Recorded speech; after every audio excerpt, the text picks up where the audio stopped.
Also, this when ten kila sila sa taga trick them. I'll be perfectly honest, I wanted to kill someone for a long time. Uh-huh. It's like an urge, and it was kind of a time that I could get it out. You are that sick fuck. Steve was pretty much excited. It definitely wasn't his first time. It was like, yeah, it's awesome. You'll get used to it, Chris. It gets addicting, but we'll take care of it. When an inconceivably brutal crime rocks the small town of Mount Vernon, New Hampshire, police and residents alike are desperate to stop the monsters before they can strike again. But as the haunting case begins to unravel, they soon realize that no one could have prevented the truly evil acts that were about to be set in motion. As it would turn out, a group known as the Disciples of Destruction will stop at nothing to make their twisted dreams of violence, horror, and gore a sick reality. And yet, not everything went according to their plan. The killers soon learned that one of their victims was actually still alive. I'm one of those type of gentlemanly chivalry sort of guys that you don't even hit girls, let alone go out and treat them badly. Oh, if really? the girl's in the hospital, obviously she probably got injured or something. Well, Chris, it's funny you should mention that because I want to let you know she is going to survive. Fortunately. That's good. Yeah, that is real good. Home to around 2,000 people, Mount Vernon is most notable for its quaint and quiet reputation. With little to no crime, it was never expected that the tranquil town would be the setting of one of the most shocking murder cases that the nation has ever seen. Among the community lived the Cates family, including 42-year-old Kimberly, her husband David, and their daughter, 11-year-old Jamie. They resided among a beautiful neighborhood located on Trow Road, where the growing forestry made for a peaceful stretch of land. Kimberly was a pediatric nurse and David was an engineer. But the most fulfilling job that the two shared was being parents to the bright and outgoing Jamie. They were a happy family, but sadly, they could not have foreseen the horrors that were in their near future. It wasn't uncommon for David to travel on occasional business trips, leaving Kimberly and Jamie at home. But he'd installed an alarm system inside of the house that would contact the local authorities in the unlikely event of an emergency. And to further their peace of mind, Kimberly had also made an agreement with one of their neighbors, promising to keep an eye on each other's property. Although, due to the town's low crime rate, the idea that residents of Trow Road could be targeted victims of crime was never considered. Before David left for his trip on Saturday, October 3rd, 2009, the house's alarm system had unexpectedly malfunctioned, rendering it inoperable. Despite this, the family remained unconcerned. But as David walked out that door for yet another work trip, he couldn't have ever imagined that the world he knew was about to be tragically ripped away from him. It was another typical weekend for the mother-daughter duo, where they made plans to shop at their local mall the next day and possibly stop by Jamie's karate studio. At least, that's what Kimberly had messaged to David before she and Jamie went to bed around 8:30. Jamie would often sleep in her parents' bedroom while David was gone, and this weekend was no different. From the hotel in Maryland, David messaged his family a good night. Around 4 in the morning on October 4th, 2009, a chilling 911 call was made to a local dispatcher. Oh boy. The voice was that of a little girl, soft and quiet and very hard to hear. But what the dispatcher could make out was the whimpering cries of a terrified child begging for help. Unable to gain a clear understanding of what the little girl had been saying, a police officer was immediately sent to the address of 4 Trow Road. Upon arrival, the officer briefly searched the exterior of the home while waiting for the other squadrons to show. Before he was able to make a full circle of the property, he noticed a slight movement out of the corner of his eye, coming from inside of the house. Inching closer to the home, he peered through a kitchen window, where he located a vague image. Someone appeared to be hiding behind the counter. Locking eyes with the petrified little girl, the officer was overcome with a wave of horror at what was before him. The girl was lying on the floor, her entire body coated in blood, and a portion of her foot had been severed. Someone had maimed the vulnerable child. Breaking down the front door, the officer finally gained entry inside, where he found the little girl, shaking and paralyzed by fear. Horrifyingly, she was attempting to scream and yell, However, nothing was coming out. When she could finally speak, she quickly gave her name, Jamie. The officer immediately carried Jamie outside, where he asked if any other people were in the house. She responded by saying That's that only her dramatic. mother was in the bedroom. However, in a heartbreaking plea, she begged him not to leave her side. The officer comforted the young girl, stating that he needed to search the residence for anyone who may be hurt, and promised that she was safe. Just outside, another officer made their way to the petrified Jamie, where they could see that not only had her foot been severed, but she had suffered multiple lacerations to her head, legs, arms, and torso. When asked how she received the injuries, she responded by saying, "Some guy had a knife and another one had a bat and he hit my mom." Horrified, the officer asked if Jamie had any idea of who the perpetrators were, and although she couldn't identify any of her attackers, she recalled that one had been bald. However, she also told the authorities. One of them said, "Get the jewelry." She then told the police that she survived by pretending that she was dead. Soon, additional help had arrived. It was then that they discovered all of the appalling contents waiting within the home. Authorities were able to follow the blood-stained footprints across the hallway carpet that led all the way back to the master bedroom. What they found upon entry could only be described as a chamber of horror. Not a single member of law enforcement could fathom the massive amounts of blood that had encompassed almost every inch of the room. And then they found something even more disturbing. The officers could barely stomach the absolute atrocity that was before them. Lying on the blood-soaked bed was Jamie's mother, Kimberly, who had been savagely murdered. Severely wounded Jamie was immediately rushed to the hospital, but there was no telling whether she would survive. Following the sickening discovery, the authorities were left with a mountain of questions. Most importantly, they needed to uncover who had unleashed such an evil attack upon a mother and her child. In an attempt to establish the motive, they began to search the house, and they discovered that various items of jewelry had been taken. In addition, they found that the basement window had been broken into, with the screen laying neatly on the ground. Along with this, the air conditioning unit that had been placed in a window above the deck was missing. Yet another potential entry point to the home. South of the residence, tire tracks could be seen along the dirt pathway, and foot imprints were located within the front yard. As word of the brutal attack spread, the tight-knit community was plagued with fear. But what became even more frightening was the haunting whispers making their way to Mount Vernon from the nearby town of Brookline, only 20 minutes away. Apparently, a resident had been visiting a friend's house on Sunday, October 4th, and was introduced to a pair of young men, also from Brookline. Initially, the gathering seemed to be a harmless occasion, but that would quickly take a dark and unexpected turn. Within a short amount of time, the new friends had divulged a sick and twisted secret.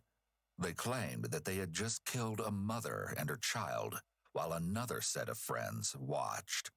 The other patrons sat in disbelief as they listened to what they thought had been a scare tactic from the two, or a cruel joke. But as you'll come to find out, the truth behind this harrowing case would only emerge after a series of horrific findings. It's possible that the high of committing the crime had worn off, so the assailants were attempting to relive the attack and experience that rush again by describing it to friends. They likely enjoyed the attention and shock from the others, and were potentially confident that there was no evidence linking them to the crime, suggesting that they may have believed they were smarter than police. However, they weren't smart enough as authorities caught wind of the chilling rumors, and were in a mad dash to track down the mysterious young men. They would turn out to be 19-year-old Christopher Gribble and 17-year-old Stephen Spader. One day after the horrific crime, they were each brought in for questioning. It was rather odd that Christopher, of all people, had been asked to talk with the police, considering his background. A longtime Eagle Scout, Christopher was a proud member of the Mormon Church and was working towards his goal of becoming a missionary. He'd been homeschooled from an early age, where his parents worked tirelessly to instill the proper values. This had also coincided with Christopher's time in the Boy Scouts, where he'd given back to his community, supposedly building a shed for the Brookline transfer station, a drop-off site for waste and recyclables. ซึ่งควรจะปั้น Although ตัวเอง things weren't always as picture-perfect as they seemed, it was no secret that Christopher had struggled with the social portion of his life, where making friends became an almost impossible task. The few that he did have recall his awkward demeanor and tendency to ramble during conversation. On top of this, social cues were somewhat of a foreign concept to the Eagle Scout, making for a rather difficult childhood. Human beings have a fundamental need to connect with other people. When someone is unable to or has great difficulty forming even platonic relationships, this can be a red flag for a personality disorder. Nonetheless, he carried on with his aspirations of one day becoming a Marine and enrolled in the U.S. Army Cadet Corps Group in Nashua, New Hampshire. There, he won the Academic and Good Conduct Honors Award. Unfortunately, the excellent student would find himself failing out of the training course in 2008. It was around this time that Christopher's friends and family noticed an odd shift in his behavior, and you'll soon find out exactly why that is. The date is October 5th, 2009, only one day after Kimberly's body has been found.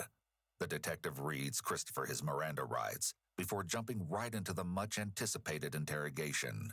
The following never-before-heard interviews have been analyzed by a qualified team, including a licensed attorney, a licensed clinical psychologist, a former licensed professional counselor, and a licensed professional counselor. What time do you get up Saturday morning? Probably 10-something. Okay. Me and Steve had planned to go around and look at some yard sales. Okay. The pair of friends had supposedly visited a couple of local yard sales, but were unable to find anything worth purchasing. Following the unsuccessful shopping spree, Christopher drove Stephen back home. But this wouldn't be the last that they see of each other on this day. As you get closer to Saturday evening now, you guys making plans Saturday night, weekend night, you're going to go do something? We were going to just all chill like at Walmart or something. Mm-hmm. Who do you chill there with? Who usually hangs out with you guys? Me, Steve, Billy. Quinn's a friend of ours, but he couldn't get out that night. Okay. He tried and, he ended up having to stay home. Okay. Is that what you guys actually end up doing? Nothing. Well, we went over to Walmart, but Billy, I guess, had stuff to do, so he didn't get there till later. When the detective questions Christopher about whether that's actually what they did, Christopher avoids answering the question directly, which is a red flag for possible deception. He may be trying to buy some time to think about what he should say. In addition, he mentions two new people, 17-year-old Quinn Glover and 18-year-old William Marks, also known as Billy, who'd been part of a friend group with Christopher and Stephen, although Billy and Christopher had only just met a week prior. You and Steve went to Walmart, and then Billy met up with you at some point? I think we did. I'm pretty sure it was this Saturday when we did. Okay. Christopher uses a selective memory statement of "I think," and then a qualifier of "pretty sure," which are additional red flags for possible deception. The event he's describing was only 2 days ago, so it's something he should remember and be certain about. He may realize that if he wants to play it off as though he has a bad memory, then he needs his memory to be poor on days that don't involve crime and murder. However, the detective will likely be able to confirm or deny Christopher's recount of events based on possible surveillance footage or eyewitness statements, which Christopher may be realizing now. And this is sometime around midnight that you meet Billy? Yeah. How long were you guys there beforehand? Well, we didn't stay completely in Walmart. To be honest, I didn't really put it to memory much. Yeah. I remember we were hanging out, but I don't remember doing much of anything. Someone who's being deceptive is more likely to give evasive answers. They want to leave open the possibility to change their story if needed, such as if a detective presents evidence that they were actually somewhere different than they said. If a suspect is a definite alibi with no room for alterations, then it'll be much more difficult to adjust the story later on. In addition, Christopher may feel like he needs to be cautious about what he says in case one of his friends gives a different account. Next, he states that they made their way to another friend's house, 19-year-old Autumn Savoy. At Autumn's, Christopher recalls that they watched the popular show Dexter, and he begins to describe his fascination with the series. The basic principle, I think, is he's, addicted to blood and stuff. He really likes blood, and I guess he kills people too because of that. เอติกแท้ Which ฮะ probably เอา sounds ไว้ really ตามใจ bad ส in กิ the ล homicide investigation saying we were watching that, but being honest, like, we find it really entertaining because he works as a blood expert for the police department. And he goes out when he finds people that they either can't get evidence on or somebody who's done something really incredibly evil, generally murderers, oddly enough. And he goes out and he kills them in this ritualistic fashion, but it doesn't really like show him killing them or anything. What comes off You as should somewhat subscribe creepy in is Dexter. Christopher's interest in the character and the fact that he's going into such detail Yeah. about the show. It seems that he doesn't think this will make him look at all suspicious, even continuing to state that they watched several hours of the show before he and Steven slept in his car, which the detectives find to be rather odd. How come you guys didn't sleep in the house? There's only like 2 couches inside. Yeah. And so I just hung out in the car because it holds in heat pretty well. The pair had supposedly left Autumn's place around 7 or 8 in the morning before Christopher drove Steven back to his house. They met again later that afternoon at 1:30 and visited more local yard sales. It turns out that they were in desperate need of money, and, just as their luck would have it, Christopher stated that they were able to purchase a decent amount of jewelry for only $20 from one sale in particular. Now, we will find out exactly what they did with the newfound merchandise, while getting to meet our additional suspect, Steven. The detective asks similar questions to that of Christopher's interrogation, where Steven gives the same story. I just went downstairs and discovered that someone at the mall, you and somebody else went down there and pawned some jewelry. Is that right? I didn't. My friend did. Chris did. Chris did. You were with Chris and you guys went there. Somebody recognizes you as being there. Okay, I was there. Okay. We went down to go pawn some stuff at the jewelers. I don't know why that's illegal. No, it's not. No, Part of what we've done. I'm trying to get a timeline of where you were so we can talk. You told us, at, what was it, 1, 2 o'clock in the morning, you said you were at Walmart on 101A in Amherst. But we're going to go back. We're going to check that. Okay, he says he was here. He was there. Okay. When a suspect acts defensive, such as Steven is doing here, this can be a red flag for deception, but his age may be a factor in his behavior. The logical part of the brain, known as the prefrontal cortex, isn't fully developed until around the age of 25, and even a few years later for men, which can partially explain why teenagers and children tend to act based on their emotions rather than thinking things through. It's also possible that Steven sees the interview as a big inconvenience for him. Well, what did Chris pawn? He had some new gold necklaces. I didn't really look at it. He told me it was worth money, and I needed money for weed. To be honest with you. Okay. How many necklaces do you remember? We had like two or three. Like $130 worth of gold. Christopher and Steven had only recently become friends again, after previously meeting during their time in the Boy Scouts. Years later, they would somehow reconnect, bonding over the same interests, and Steven, just like his friend, had grown up with issues of his own. As Steven's mother was allegedly struggling with addiction during her pregnancy, Steven tested positive for illegal substances upon his birth, but would go on to beat the odds and was adopted by a loving family at only 5 days old. During his childhood years, Steven was a picture of happiness, outgoing and personable, given every opportunity in life.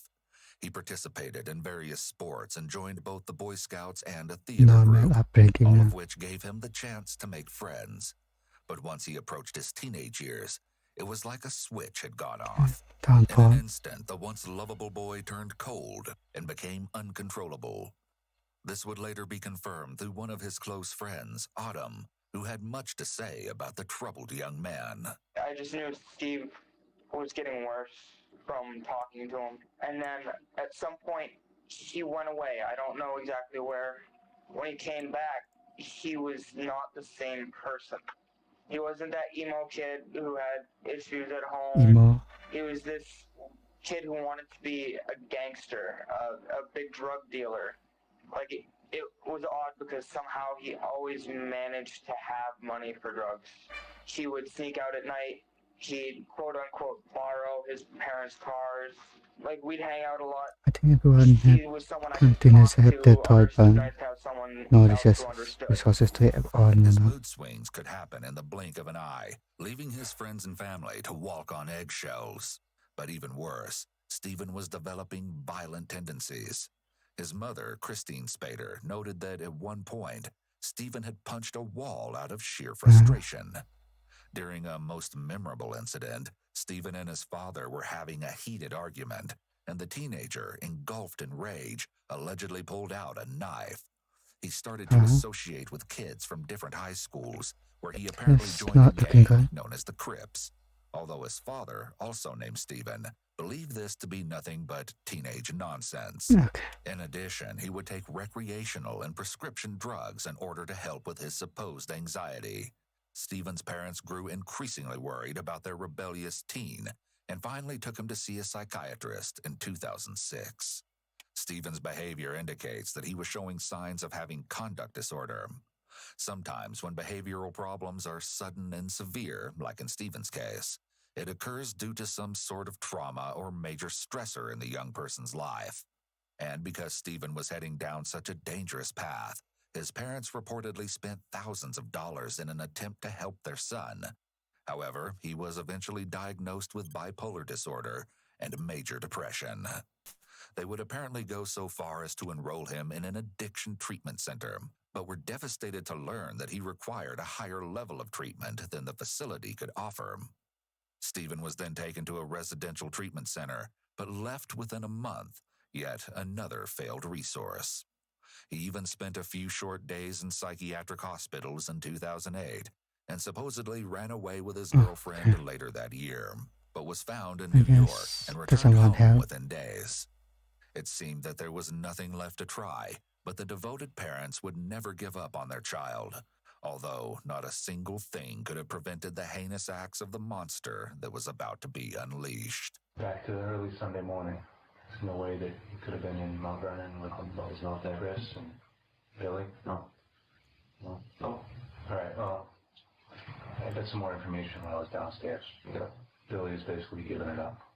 This may be an example of the prisoner's dilemma, in which Stephen now faces the decision of whether to confess or to stick with his story. If Billy says nothing and Stephen says nothing, it's possible that there is not enough evidence to tie them to the crime, and they'll face no punishment.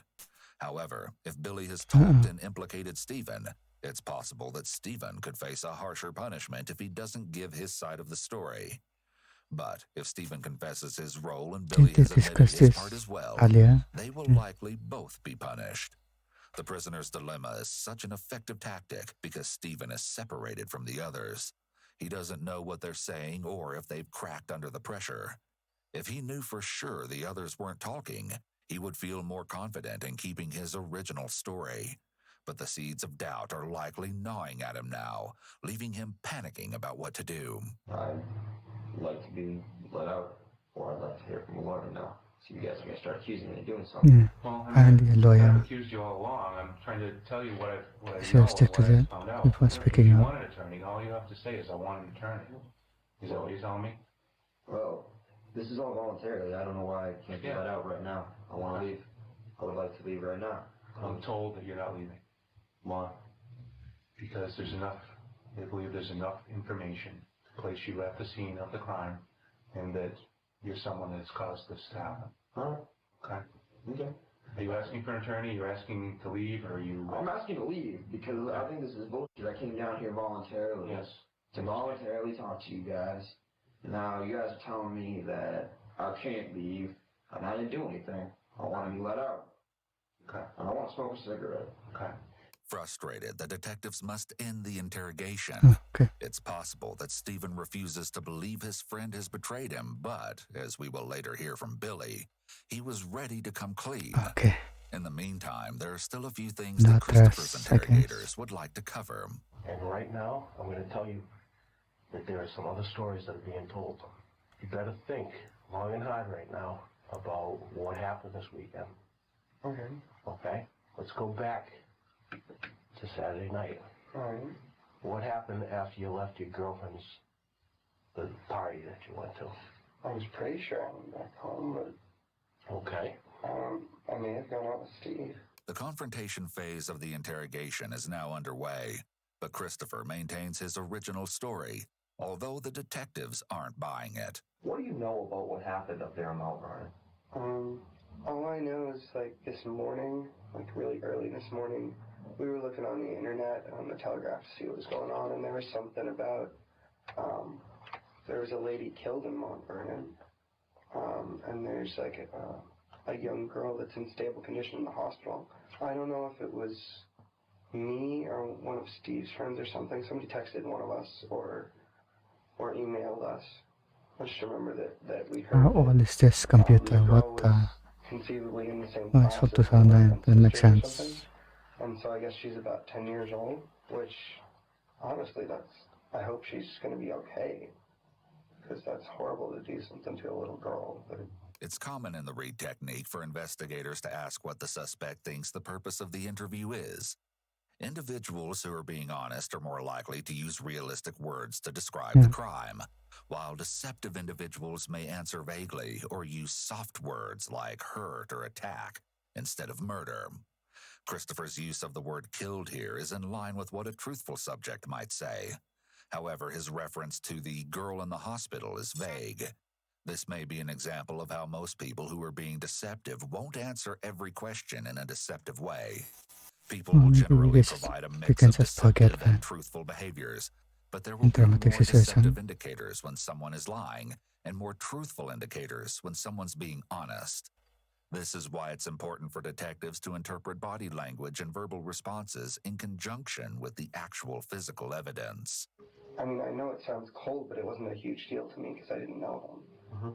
Although Christopher has not been formally diagnosed with antisocial personality disorder, it's always interesting when people such as psychopaths use language like this, because it shows their awareness of what empathy, or lack of, is, but also their ability to be manipulative. Assuming that somebody specifically tried to kill them, like, that rubs against my conscience personally. I'm one of those type of gentlemanly chivalry sort of guys. You don't even hit girls, let alone go out and treat them badly. Christopher's statement here may be what is known as a convincing statement. Individuals who are telling the truth don't usually feel the need to prop up their story with convincing statements about what a great person they are, because they know the facts are on their side. On the other hand, individuals who are being deceptive may use these sorts of statements to bolster their image and persuade detectives to believe them. If the girl's in the hospital, obviously she probably got injured or something. Chris, it's funny you should mention that, because I want to let you know she is going to survive.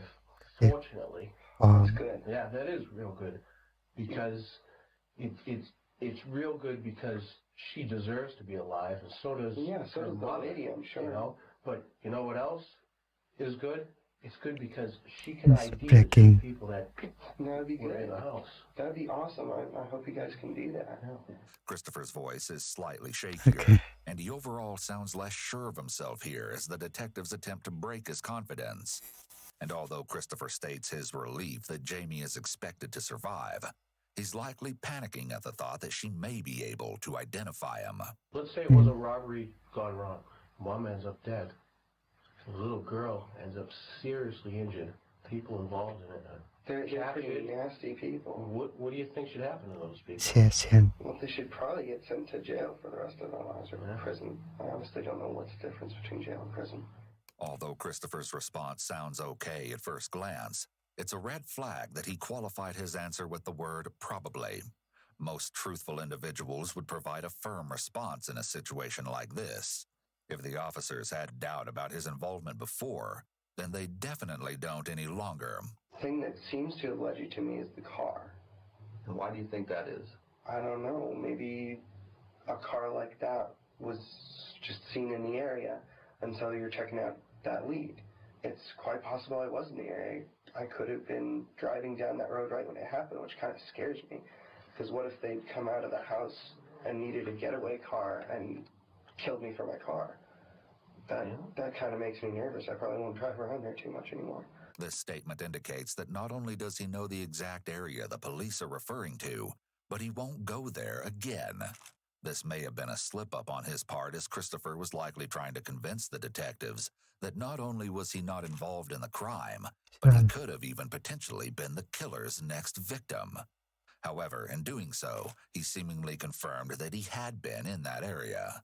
In addition, asking the suspect to elaborate on their knowledge of the evidence is a common way to get them talking, and a possible opening for them to make mistakes. Let's say you were on that road that night. Assuming I was, that scares me shitless.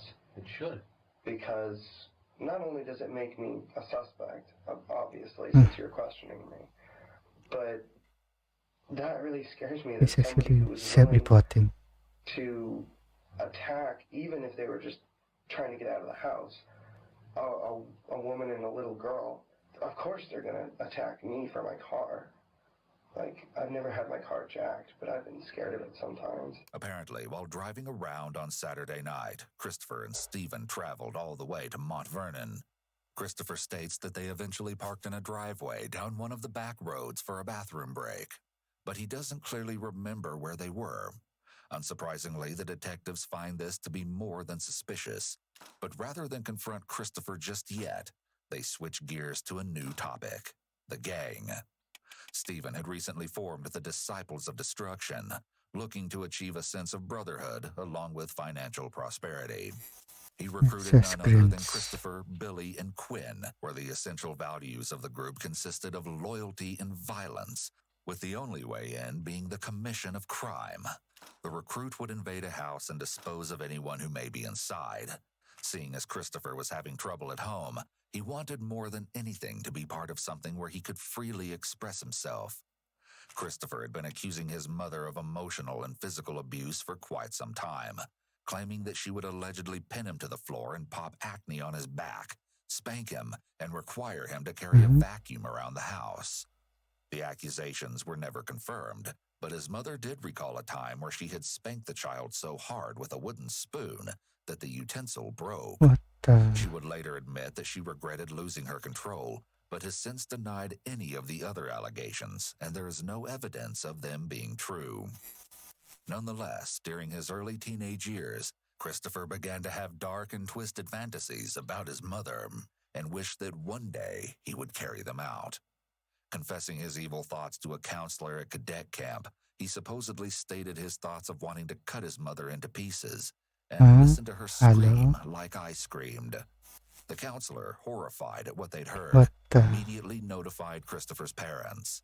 They were absolutely shocked at the confession and didn't wait long to bring Christopher in for a psychological evaluation. The psychiatrist concluded that he'd been displaying traits of antisocial personality disorder, but was too young to be formally diagnosed. Despite the blood-curdling fantasies, the teenager was not considered a threat to society, or at least that's what was decided at the time.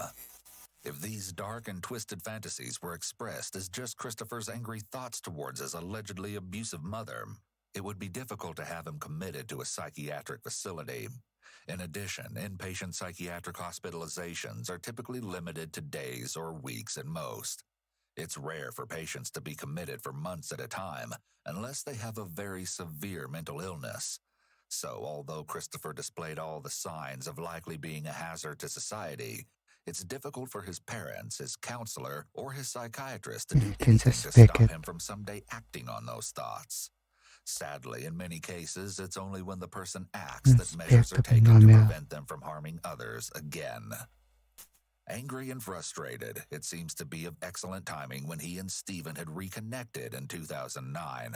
What would you do if Steve put you in a position, a pretty hairy predicament? Would you stop him, or would you follow him? I would stop him. And deal with the consequences later? I would definitely stop him, because I don't put up with stuff from anyone, to a certain degree. If he's gonna smoke cigarettes and he's almost 18, I don't care. We're not talking smoking cigarettes. So yeah. We're not talking drinking beer if you're underage. No, I'm just using. I'm talking serious stuff. I don't think you really get the big picture. You are here for a reason, okay? You want to know what the other guys are talking about?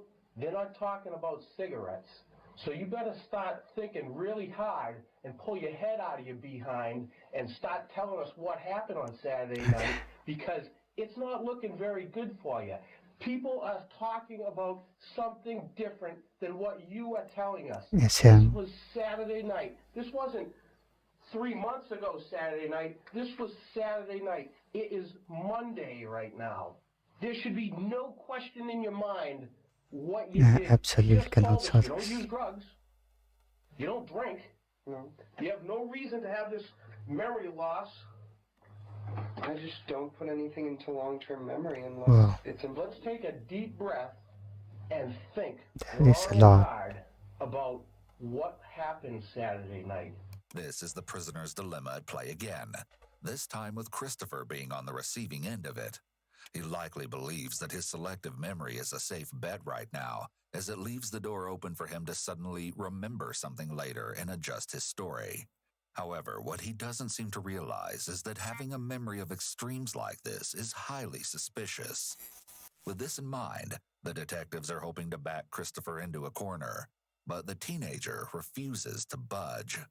Although this won't last for long. Well, I can't tell you anything but what I think I did.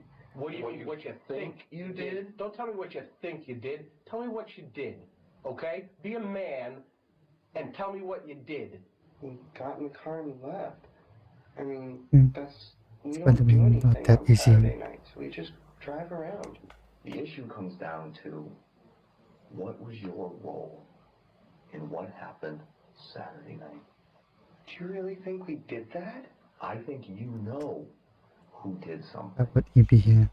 I think you know what went on there. I think you have knowledge about what went on there that can help us with our investigation. Christopher's question stands out as a possible indication of deception. Someone who's being truthful is more likely to adamantly deny any involvement in a firm tone of voice. But Christopher's is weak, and his question is clearly lacking any actual denial. The detective is also using an alternative explanation that minimizes the suspect's role in the crime by asserting that Christopher has knowledge of it, but without accusing him of taking part in the act itself. You guys really think that we did it, don't you? You tell anyone you did it? No. No. You didn't tell anyone you did it. Why would you So if I tell told you someone is telling us right now that you told them that you cut that little girl's throat, that would be a lie. Yes. That would be a lie. I would never hurt a girl, let alone some little girl. That would be horrible. Stop telling us, Chris, about why you guys went into that house. Because right now, it isn't a question if, it's a question why. Stop talking, Chris. We were just driving around.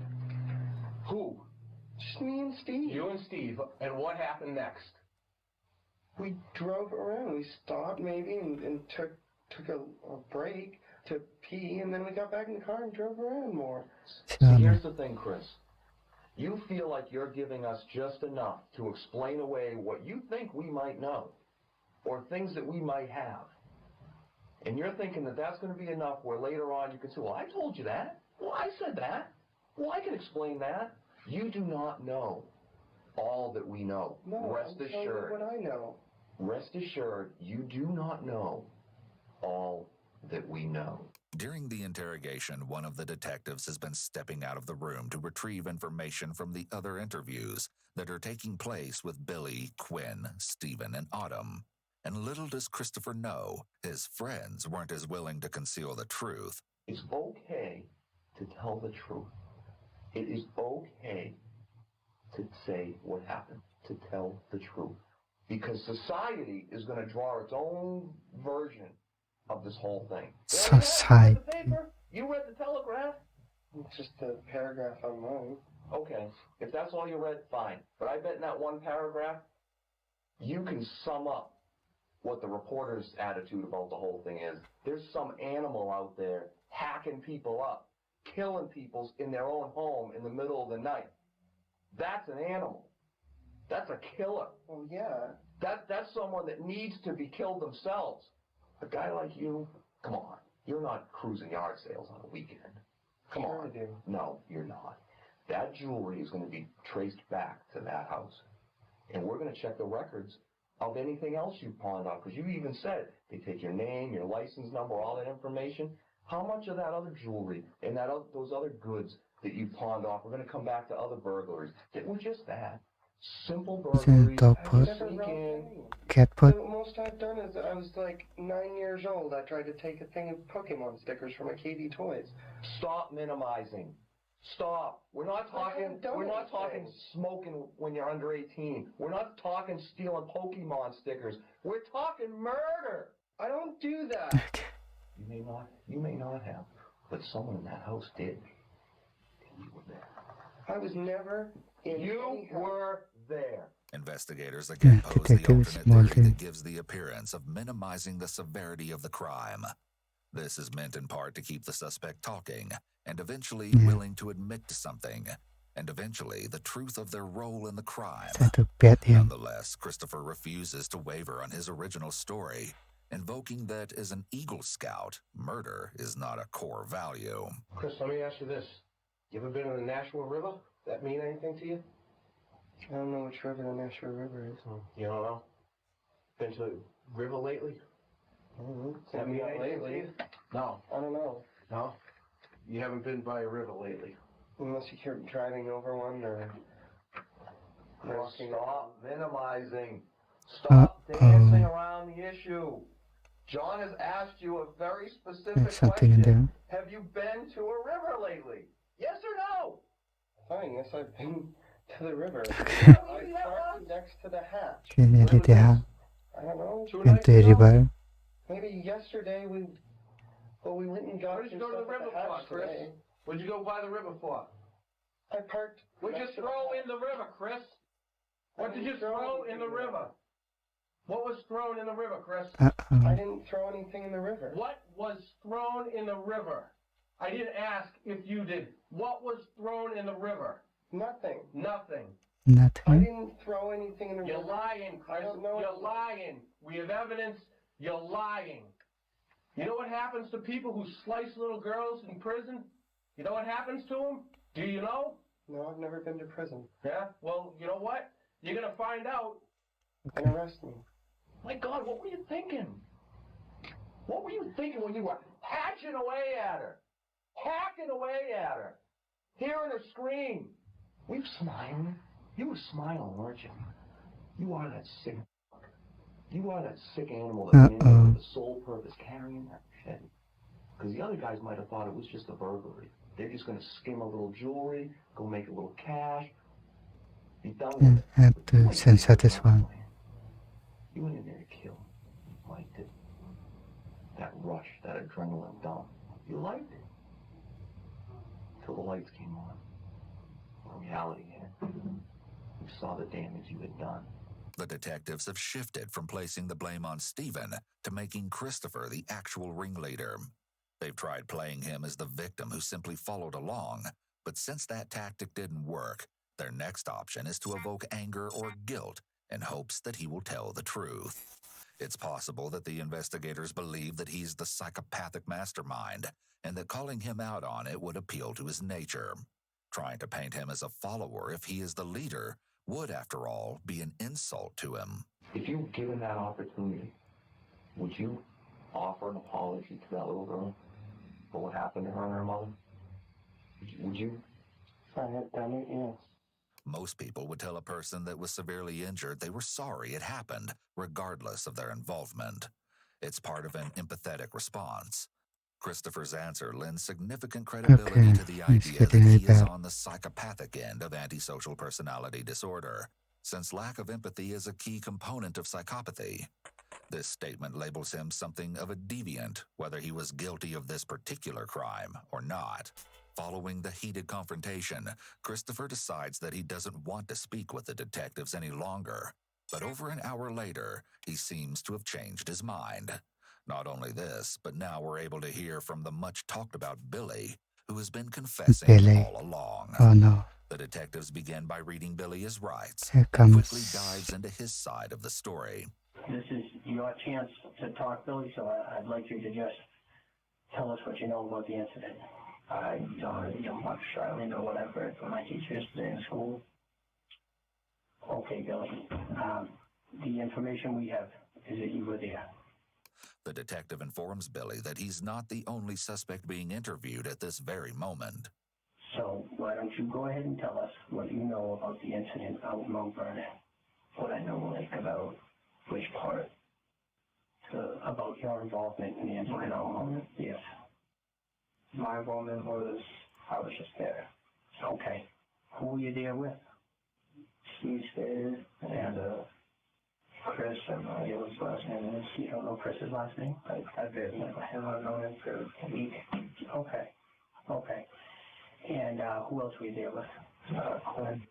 Quinn Glover. Okay. Billy is minimizing his involvement by using the word just. This just is likely an attempt to lessen his punishment and possibly any feelings of guilt. Given how quickly he admitted to being there, it's possible that he either felt compelled to clear his guilty conscience, or he's a person who succumbs easily to pressure. In addition, when more than one person is involved in a crime, a psychological phenomenon known as diffusion of responsibility occurs. This means that each person feels less responsible for the crime because the responsibility is shared. If Billy is being honest and saying that he was there but didn't actively participate in the attack, he may have justified the crime to himself because others were doing something much worse. I get a call or a text from Stevie saying that he's in the trailer park I live in. Yeah, and he wanted to meet up with me. He wouldn't tell me why or what or anything. So I'm like, whatever, why not? So I met him down the street. So you go and you meet Steve? Yeah. And who's with Steve at this point? I think it was just him. And was he on foot? Was he in a vehicle? He was on foot. Okay. And what happened at that meeting? He told me that we were going to Walmart to meet Chris. Apparently, Stephen had texted Billy around midnight. After meeting Christopher at Walmart, their next stop would be Quinn's house before heading off for the night. However, as we'll hear from Quinn himself, he wasn't all too thrilled to be joining the trio that night. Apparently, Stephen had informed him earlier that day of his plans to commit a robbery, whereas Quinn was a little apprehensive at the idea. Regardless, Stephen would ensure his friend's compliance and made his way to Quinn's house a little after 12 a.m. There were text messages, there were calls. I told Stevie that my dad had caught me going out, which I didn't even attempt yet. My dad was downstairs, so I said it very softly into the phone, but he said, "Your dad caught you?" And I said, "Yes." He said, "I don't care if your dad catches you. I don't care if you walk out the front door. You have to get out tonight." Eventually, Quinn agreed to go along and even brought an extra pair of gloves per Stephen's request. Yo, why there's so many? When? Yeah. Oh, I have no idea. No idea? I have no idea when he ended up in Mount Vernon. Okay. I just don't remember. All right. I don't remember much of that night. How come? I just tried to block it out. Didn't remember. I bet. Were you using drugs that night? No. Drinking? Okay. Were any of the other guys? No. No. How did you come to target that house? It was their idea. I have no idea. Okay. At what point did they bring you into the idea and tell you what was going to happen? When they picked me out, or when I met them at Walmart. Okay, what did they discuss with you? They just discussed that they were going to... okay. That they were going to, like, try to just... That is a lot better. I don't usually understand him. He doesn't make sense most of the time. Yeah, I've known him for a while. And when he says stuff that he wants to do, he usually doesn't mean it. Yeah, because I don't know. He's just, that's just how I interpret it. But he's like, oh yeah, we're going to go try to do this.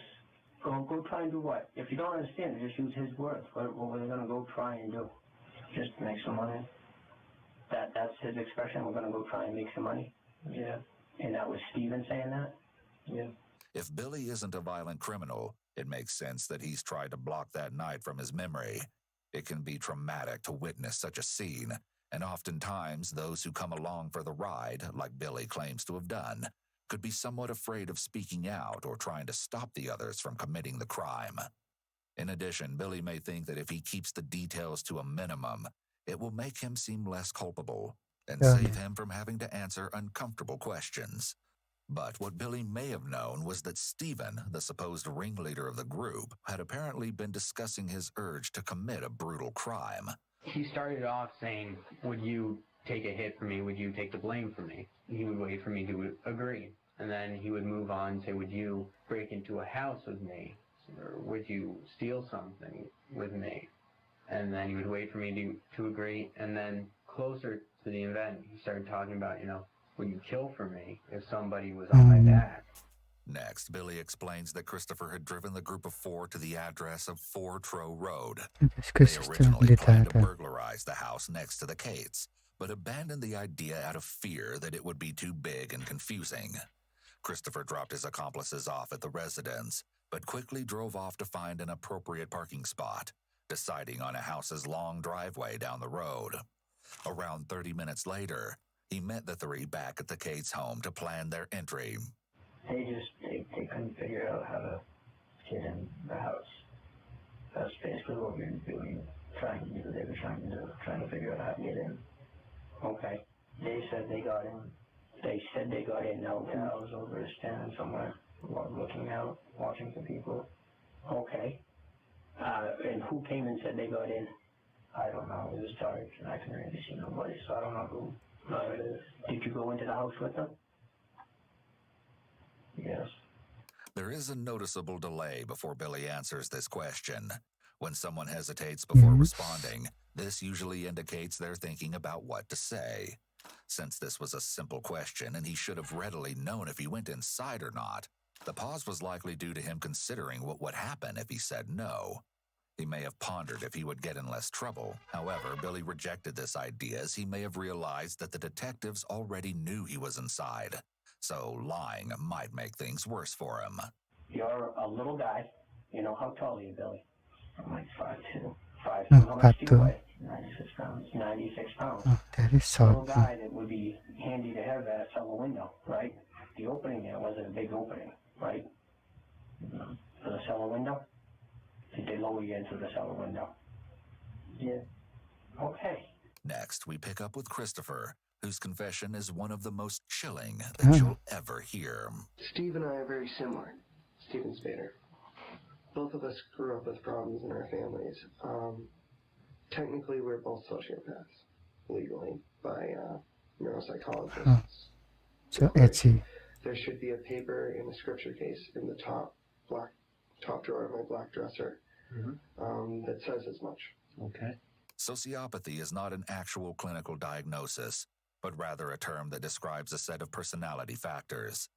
The terms sociopath and psychopath are sometimes used interchangeably and have many similarities, but there are a few key differences. Sociopaths may form some attachments to a select few people, while psychopaths are unable to have a genuine connection with anyone. Psychopaths are more likely to be calculating and appear charismatic, whereas sociopaths are more reckless and disorganized. Individuals with antisocial personality disorder may fit the description for sociopathy or psychopathy, but the official diagnosis would be antisocial personality disorder. Christopher's traits seem to heavily align with this disorder, which may not come as a surprise to everyone. Only days before October 4th, 2009, Christopher had sent a frightening message to his ex-girlfriend, Ashley Martin. "I've tried letting my nice side run things. It didn't work. Now the dark side of me will." Many people with antisocial personality disorder will describe having these two sides to their personality. They can be very charismatic and personable in many cases. However, it doesn't take much for the other side to emerge, which is often triggered by anger, stress, or if the person simply has a need to fulfill. A few days ago, we decided that we were still low on cash. We couldn't manage to get jobs, and we were going to try and get another robbery. We weren't sure when or how we were going to do it. Saturday morning, when I was with Steve, he told me that him and Billy had been cruising around and had found a house out in Mount Vernon that looked reasonable enough, that it was out in the middle of nowhere, and we were thinking we were going to go in there. When it was just me and him together in the car. You and him, meaning? Me and Steve. Okay. In the car. He said, yeah, we're just going to go in there, grab some stuff. If anybody's there, we're going to kill and have some fun. I agreed. we could do that. That sounded good. This strongly suggests that although Christopher did not know the victims, there was a conditional intent to kill if people were present in the house. However, premeditation doesn't require a certain period of time to form as an element of murder. Only enough time to form the intent, consider the crime, and then Mas act. important pa. This can be as little as a few seconds. But this may not have been the only crime committed by Christopher and Stephen. Apparently on Sunday, September 27th, only 1 week prior to Kimberly's death, a robbery had taken place in Brookline right next to Stephen's house. The McNeil family had left for church at the same time they did every Sunday and returned later that afternoon. It wouldn't be until around 7:30 p.m. that they noticed their back door to the porch had been kicked in. Along with this, they discovered that various items of jewelry were missing, in addition to an iPod, a piggy bank, and several other valuables. Supposedly, Christopher had known the family quite well, as they attended the same church, and Stephen was also well acquainted with them on account of the family's close living quarters. Although it hasn't been confirmed, it is most likely the previous robbery that Christopher is referring to here. Billy was in on it too. He was all for it. We all had pocket knives. I had found a machete that my father owned, and Steve had mentioned he liked machetes, so I brought it along. Okay. And there's a Boy Scout knife, a straight knife, about 4 or 5 inches long. Okay. Thin blade. I liked it. It had a very nice handle, and it had a leather case that could go on your belt. Yep. So I chose that. We met up. Quinn was going to be on it too. Okay. Autumn was going to be our cover story. He said we'd get there whenever we told him. He'd say we were there from that time on, so that we had an alibi. This information clearly shows preparation for the commission of the crime of murder and goes to support premeditation. Christopher also has an interesting deviation from the story here, as the knife he had seems to hold just as much interest to him as the upcoming story. We looked around for a good entry point where we wouldn't make a lot of noise. We didn't see any alarm systems, so we figured we were probably set. All the doors were locked. We finally found one basement window we thought we could get Billy into if I could get it open. Yep. I used the black mechanical assist knife that I own to cut the screens. There were 2 screens between us and the window. Yep. And I tried to cut the frame out of the window, but ended up breaking the glass.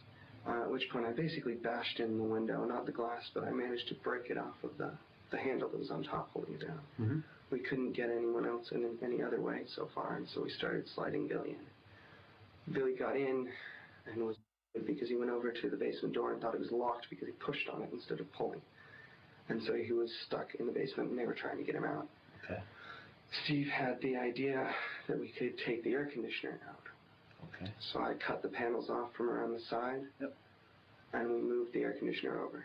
Take note of Christopher's wording here. He asserts his superiority over Billy, who most likely had an emotional response and panicked, whereas Christopher believes himself to be someone that would never get locked in a room. Continuing with the course of events, once Stephen was inside of the home, he quietly made his way to the back door, where Christopher and Quinn were waiting outside. They eventually found Billy in the basement and proceeded with their depraved plan. Upon their entry, they noticed that the residence had motion detectors. In hopes to avert the system, Christopher swiftly located the breakers next to the front door, cutting the power within a second. As they began to search for jewelry, an iPod was discovered in one of the several rooms, most likely Jamie's. Using the iPod screen light to guide their way, Stephen led the sadistic pack towards the master bedroom, where Kimberly and her daughter were peacefully sleeping. When Stephen opened the master bedroom door quietly, he looked in, and he said that there are people, but we thought he said, there's no people. So he started to get a little bit relaxed and started talking. He started to quiet us down. And then he shined the light on the bed, and that's when they woke up. Okay. The mother said something like, Jamie, is that you? Stevie threw the light. He went around to one side of the bed where the girl apparently was sleeping. I started to circle around to the other side in case something happened. The mom sat up in the bed, started asking who was there, what was going on, tried to turn on the lamp and it didn't turn on. Yep. And when she did that, Steve started hacking at the bed with the machete. Hello? They started screaming because they heard something. Apparently he missed them mostly. But I heard him hit the mom. And so I dove in and stabbed her a few times in the chest. Steve was just hacking away. He totally lost it. It's actually messed I didn't up. really feel much of anything. Yeah, okay. I thought I would, but I didn't. What were Quinn and Billy doing? They stayed by the door. They didn't do anything. All honesty, we did everything. The girl jumped up. I almost sensed her in the dark get up and jumped over her mother as Steve was hacking away, and she jumped right into my arms. Okay. I stabbed her once towards the face. Then I went for the front as I was swinging her around, and she got free of my hand and went flying into the glass door, knocked her head. Actually, well, Stopped crying completely. Okay. I figured she was probably toast. Yeah. The mom was still gurgling and kind of breathing deeply. Steve just went at her. I was actually kind of scared of him. He just kept hacking at the bed, came over to our side and hacked at it some more. Yeah. And then went over and kicked the girl a couple times with his steel toe boots, and then hit her in the head with the machete. Or at least so he said he didn't aim for that. Yeah. I was backing off because I knew Steve was losing it. I could tell. Then he turned around, he looked like Jason from Halloween with a machete in his hand. Jason from Steve, Halloween. relax, it's just me, it's Chris. He was breathing hard and relaxed, and Quinn had the good sense to go turn the breakers back on and the lights went on. Yeah. In fact, Quinn couldn't believe the horror before his eyes. When the mother woke up, she made a comment. She said, Jamie hiding or something, you know. Then you covered your ears and ran. I didn't run, I walked. Walked out of the room, okay? That's because you knew what the purpose was to be there? I guess I didn't believe it was really happening. I was shocked that people were home. I was shocked that this was actually happening, and I walked down the hallway because I didn't want to face the reality. The mom was obviously not going to make it. The girl I was pretty sure wasn't going to. She was completely out there. There was blood all over the place. According to Christopher's description of I think Stephen's she said behavior, that, it seems that Stephen was experiencing a rage blackout, which is similar to those that people with anger management issues struggle with. The person often acts very primitively, as was the case with Stephen and how he brutally murdered Kimberly. Christopher's actions are calmer and more methodical. Evidence of this can go to show many things, among them a sense of self-control and understanding, which negates any sort of non-culpability defense. A court-appointed psychiatrist would be able to interview Christopher and easily determine that he understood the nature of his acts and knew at the time of the crime that they were wrong. However, he may have wanted to portray himself as remaining in control because he believed it made him look stronger compared to Stephen. For someone with antisocial personality disorder, they might see it as very negative to lose control, as they often view themselves as superior to others. Whether he lost it or not, the outcome of their twisted idea of fun was something beyond your worst nightmare. Horrifically so, Kimberly had been struck with the machete in the head and torso 36 times, while her daughter had suffered 18 severe wounds, including a punctured lung, a fractured elbow, a cracked skull, and a partially amputated foot. Following the murder, Quinn had unexpectedly turned the lights back on, forcing them to look at the disturbing scene. However, this may have given them even more of the gratification that they so greatly desired. And although the perpetrators were convinced that their work had been done, they underestimated just how strong that 11-year-old girl really was. Petrified, Jamie lay there on the blood-stained floor while her attackers stole a few pieces of jewelry before fleeing the scene. Pretending that she had succumbed to her injuries, Jamie was able to escape the cruel fate that they had so mercilessly tried to bring upon her. She was able to gather all of her strength and dial 911. When someone encounters a threat, they may stop all movement and sound in an attempt to hide from whatever the threat is, also known as the freeze response. The idea is that by drawing as little attention to themselves as possible, they may minimize the danger. In doing so, there's no doubt that Jamie showed an incredible amount of courage, and although it seems we've heard every blood-curdling detail from Christopher, Billy is suddenly rather hesitant to give the full story. You never go in that master Hesitant? bedroom. No. You never confront these people. No. Your knife was never used. No. No, not at all. All right. Did you ever, I know this is a tough thing for you, did you ever see the people? I don't want to talk about it. You don't want to talk about whether you saw them or not? Who's slapping? Billy's answers have been brief, and while not completely avoidant, they have been limited. This could be taken in one of two ways. Either he's guilty and trying to hide his crimes, even feeling remorse or disgusted about what they took part in, or he's a traumatized onlooker who had no idea what was going to happen, and whose brain blocked out much of the memory as a protective measure. We know that our brain is capable of protecting itself from traumatizing events in this way, but this is also an awfully convenient excuse that someone can use when trying to avoid openly and honestly retelling the events that occurred. In spite of this, the detective informs Billy that forensic evidence will always prove fact from fiction, so it's in his best interest to be completely transparent. He finally admits to stepping foot in the master bedroom for a short amount of time. It was pitch black. Okay. And then someone turned the power back on. I don't remember who. I don't remember why. Yeah, but the lights came on, and I saw that. And you saw what? Billy, I know it's tight. I know it's tight. You know, I don't know. He Did you saw. see the woman? Yeah. Where was she? Was she alive? I doubt it. I didn't think so. Okay, did you see the little girl? Yeah. Where was she? She was on the floor. Was she alive? I doubt it. I didn't think so. You ever touch anyone? Doubted. No. Your knife ever touch anyone? No. Did you lend your knife to anyone that night? No. Just stayed with pocket all the time. The fact that Billy even took a knife to the burglary indicates that he may have had the intention of using it. On the other hand, the knife possibly helped Billy to feel tough, so he could build up the nerve to enter the home and commit the robbery.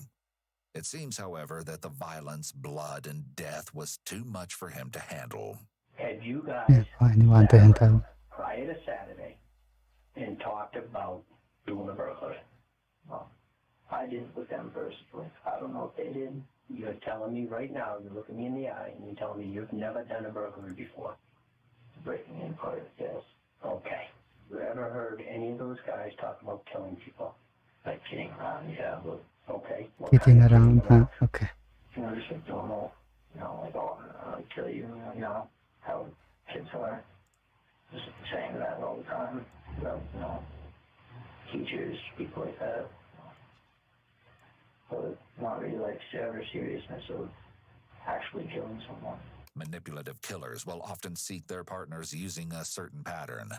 As we see here, they'll joke about things like crime and murder to see who's completely repulsed and not a potential accomplice and who will let it slide. That's right there. Eventually, they'll take it further down Joking the path around. of dark crime jokes or actions until the other person is complicit in something serious with no way to escape. This may have been the case with Stephen, although Billy asserts that there was never an orchestrated plan, and he thought the mutual understanding between the group was that it would be a robbery and nothing more. But later it was revealed that he and Stephen had previously scouted Trow Road for a house to burglarize, even telling a friend on Saturday, October 3rd, that Stevie was planning a breaking and entering. Not only this, but Billy had been flaunting his assisted opening knife, allegedly stating that he was planning on using it on a police officer or someone else. I would never kill anybody, obviously. So I wasn't planning on it.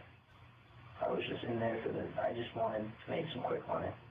But what were they there for?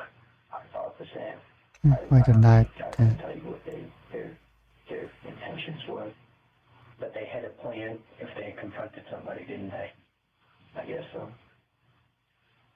Did they tell you what that plan was if they confronted somebody? I heard.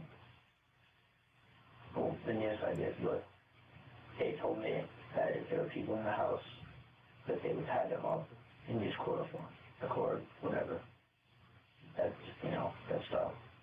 That's what I thought would be happening. When did they tell you that? Probably the day or two before, maybe. So you had discussed a burglary ahead of time. Not that specific. Supposedly, Stephen had even requested that a friend research how to make the dangerous concoction. He wanted me to look up how to make chloroform.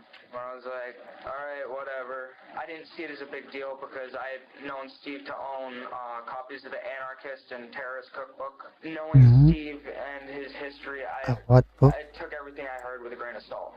Because as much as, Steve was like a brother to me, I couldn't really trust anything that Steve said in all actuality, because he'd give these grandiose stories and there'd be no one to corroborate anything he said.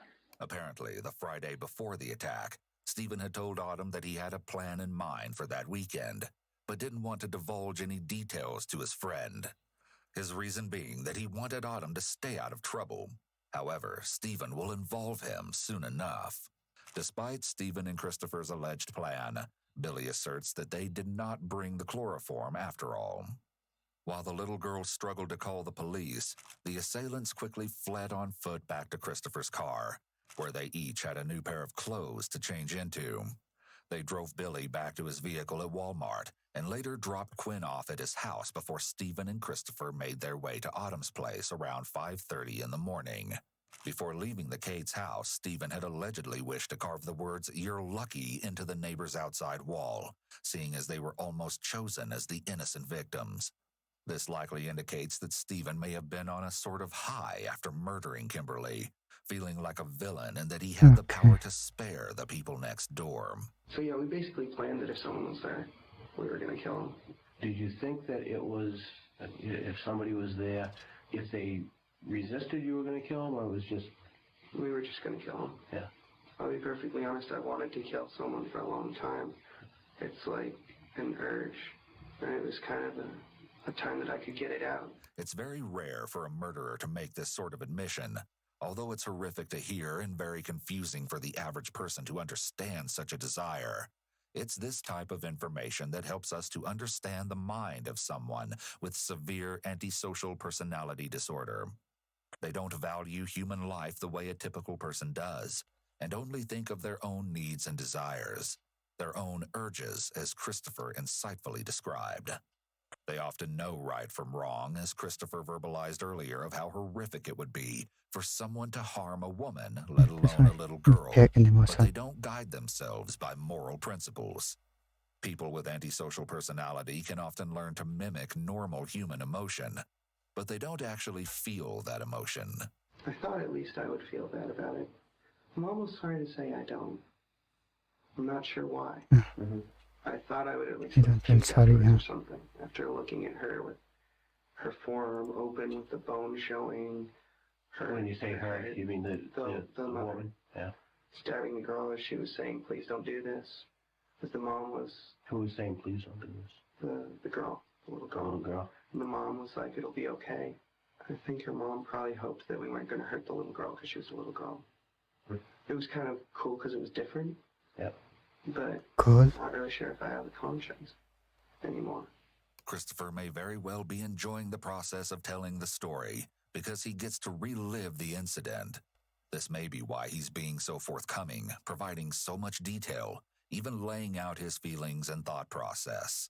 He's giving the detectives much more than what they're asking for, but it's unlikely that he's doing it to help the detectives because, like he said, he doesn't care or feel bad, and he isn't sure if he has a conscience. Even with the possibility of being locked in prison for the rest of his life, he may be able to feel some satisfaction thinking back to the memory of the crime. Steve had mentioned that we weren't going to have time to torture and that we'd do it some other time. It's likely that Stephen was the more sadistic of the two, although Christopher seems to definitely have sadistic tendencies. It seems that Stephen was more of the savage, violent criminal who plotted the crimes, while Christopher was more of the brains of the operation. I think Steve enjoys just the butchery part of it, just the power. Yeah. I'm more of a precision sort of guy. If I wasn't going to kill, I'm just going to kill him. Steve was pretty much excited, but it definitely wasn't his first time.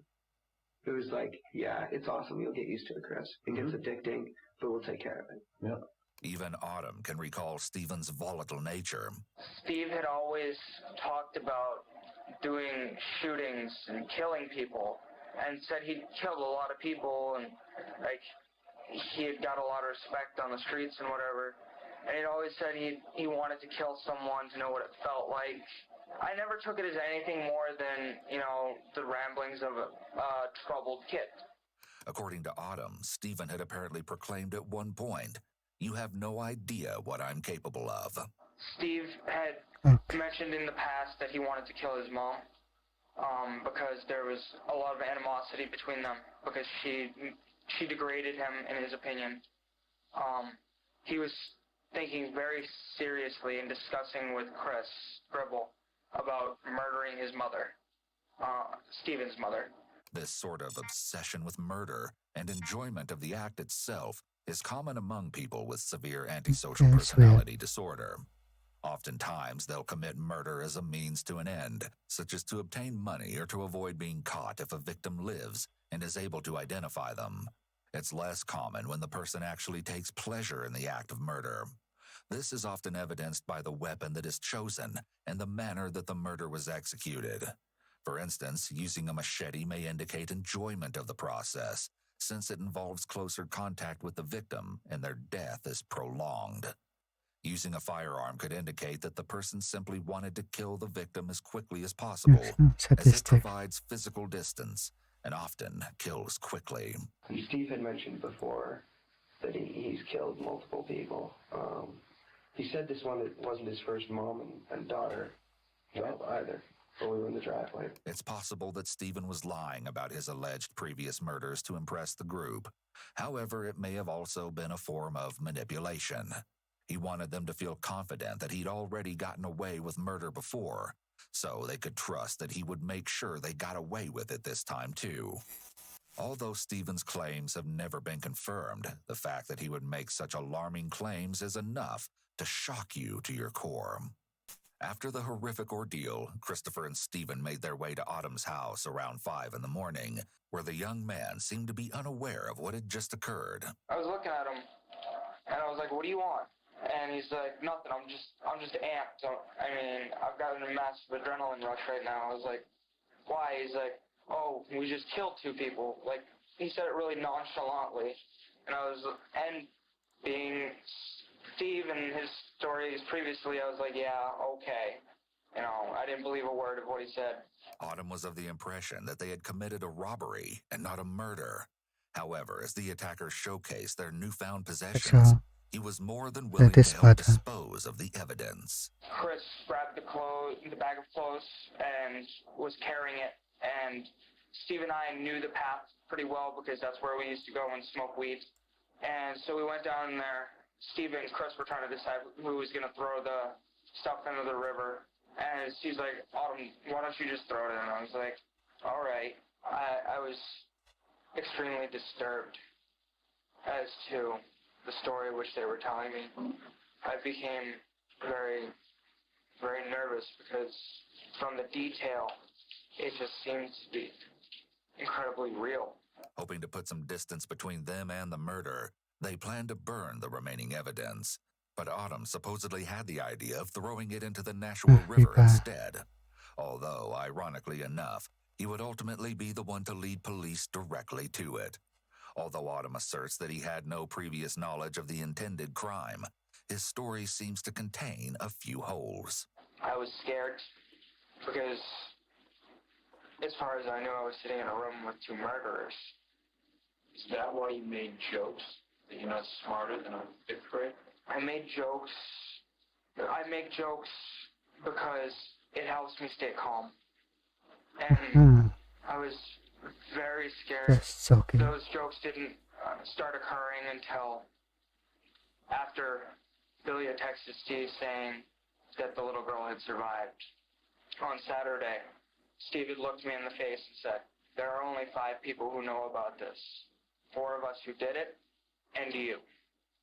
If it comes down to police showing up, we know you ratted. And I love you like a brother, but I'll kill you. I will kill you and anyone you care about." During his interrogation, Autumn jumped at the first opportunity to confess, showing where he, Stephen, and Christopher had thrown a black trash bag with a small jewelry box, an air conditioner screen, rubber gloves, a plastic bag with an insurance card belonging to David Cates, a red sweatshirt with Stephen's name, socks with Christopher's name, and several other items placed inside. Christopher and Stephen had also buried some of the remaining jewelry, the machete, a knife, and 2 iPods, one from the Cates' home and one from their previous robbery, in a wooded area near Christopher's house. But not before they had a chance to show off the terrifying weapons to their friends. Hours after the murder had taken place, Christopher, Stephen, Billy, and another friend, Eldon Spikes, had all been hanging out at their regular spot, Walmart, where Stephen had supposedly revealed the tale of horror. He was excited to tell the story, supposedly stating that he wished he could do it again, although the friends were unsure if Eldon had taken the words into account, considering that he had allegedly been high on numerous drugs. Christopher and Stephen then traveled to the Pheasant Lane Mall in Nashua, selling the jewelry for $130 at a cash for gold store, where they were actually stopped by police for appearing suspicious. They were informed that multiple robberies had recently taken place in Brookline and Mount Vernon. But of course, the two didn't confess their guilt. As a result, the officer didn't question them any further, but little did he know, he was staring into the faces of stone-cold killers. Later that day, Christopher and Stephen traveled to their friend Kyle Fenton's home, located in Brookline, and brought the machete and knife along with them. There, they proudly revealed their haunting secret, spilling every shocking detail about the murder and parading the weapons as if it were show and tell. But what the teenagers managed to forget was that not everyone would share in their excitement at the gruesome crime, and some might even report it to the police. Fortunately, when Kyle informed his mother of the situation, she did exactly that. Christopher and Stephen's grandiosity had unsurprisingly backfired. In their excitement, they got too boastful and essentially participated in turning themselves in. If I were to tell you that Eldon said he was threatened, would that surprise you? No. No? Do you know Eldon was threatened? I don't know if he was threatened. Did you hear that he had been threatened? Coming up, so yeah. You don't know anything about that threat? No. Okay. Again, I'm going to ask you, have you heard any more details after the fact? Any of the guys talking about it? They seemed quite amused by it. They seemed amused by it.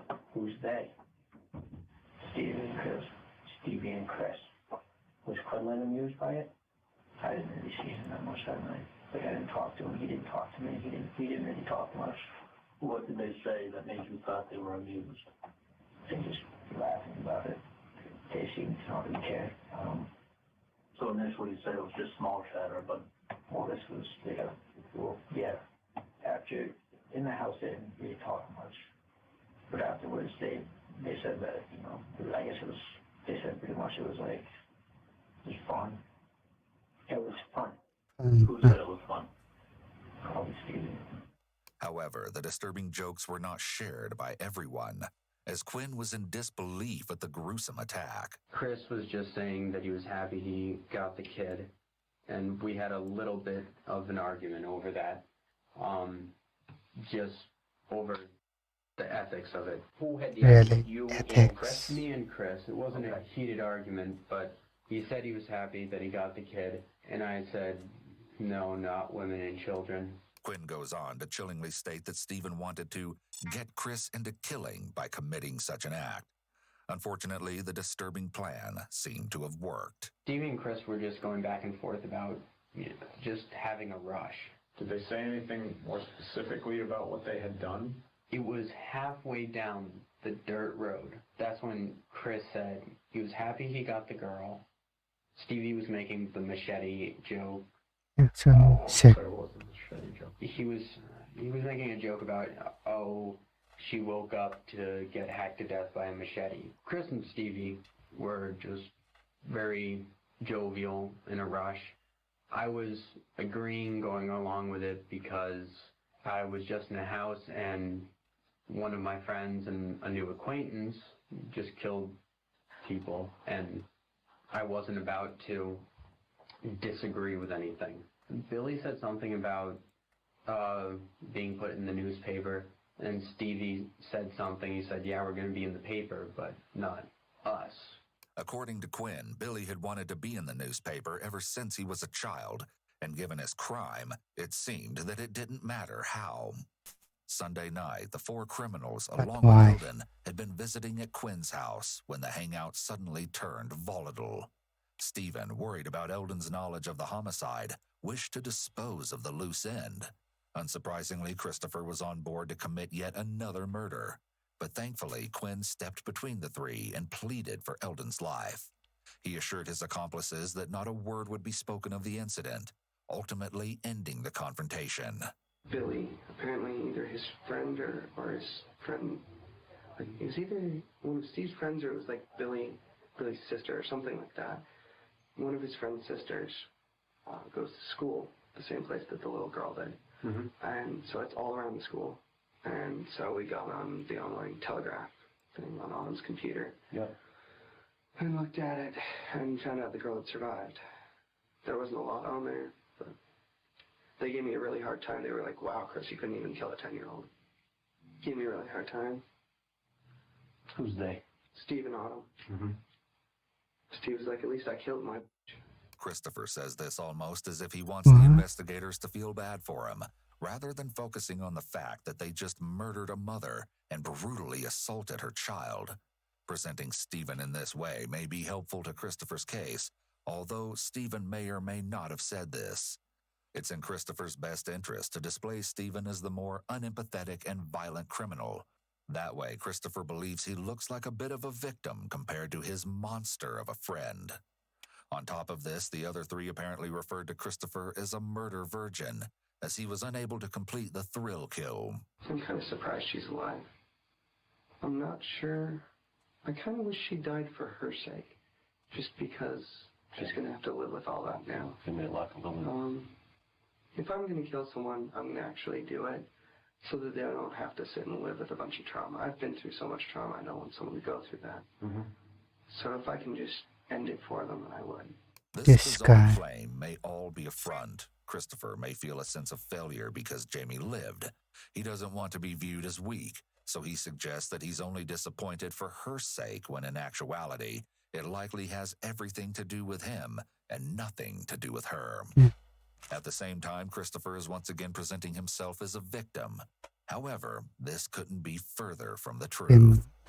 Following the chilling confessions, Billy had supposedly discussed with his dad the idea of selling his story to various media outlets. Another indication of how heartless he was. In the end, Billy and Quinn were given plea deals for testifying against Christopher and Stephen. Billy pleaded guilty to conspiracy to commit murder, burglary, and first-degree assault, and sentenced to 30 to 60 years behind bars. In comparison, Quinn pleaded guilty to burglary, robbery, and conspiracy to commit burglary, receiving a sentence of 20 to 40 years. Autumn was eventually sentenced to a minimum of 5 years for hindering apprehension and conspiracy to hinder apprehension. In an unsuccessful attempt to avoid a first-degree murder charge, Christopher pleaded not guilty by reason of insanity. The idea he'd been insane was quickly denied by the court psychiatrist, stating that he was well aware of his behavior and actively chose to commit such a horrendous crime. During his trial, Stephen appeared to not take the proceedings seriously when he made a shocking and unusual request to his attorney.